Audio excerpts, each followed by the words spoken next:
بسم اللہ الرحمن الرحیم۔ میرے پیارے دوستو، عزیزو، بہن بھائیو، السلام علیکم۔ درود پاک پڑھیں، چلتے ہیں حدیث مبارک کی طرف۔ یہ حدیث مبارک بخاری شریف کی روایت ہے جو میں آپ لوگوں کے سامنے بیان کر رہا ہوں۔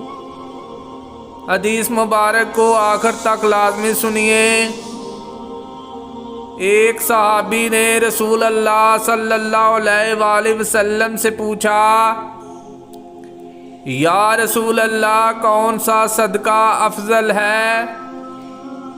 فرمایا، یہ کہ صدقہ تندرستی کی حالت میں کر کہ تجھ کو اس مال کو باقی رکھنے کی خواہش بھی ہو، جس سے کچھ سرمایہ جمع ہو جانے کی تمہیں امید ہو،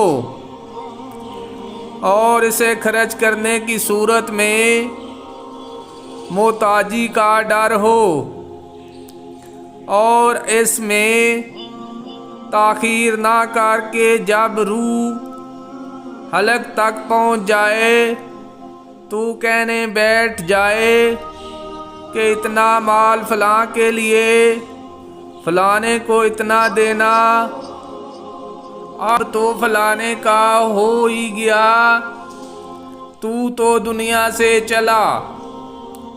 میرے پیارے دوستو، اگر آپ حدیث مبارک سننا پسند کرتے ہیں تو اس طرح کی مزید حدیث کے لیے چینل کو سبسکرائب کر لیں۔ برائے مہربانی ویڈیو کو لائک بھی کریں۔ اجازت دیں، ملتے ہیں پھر ایک نئی حدیث کے ساتھ۔ جزاک اللہ، شکریہ، اللہ حافظ۔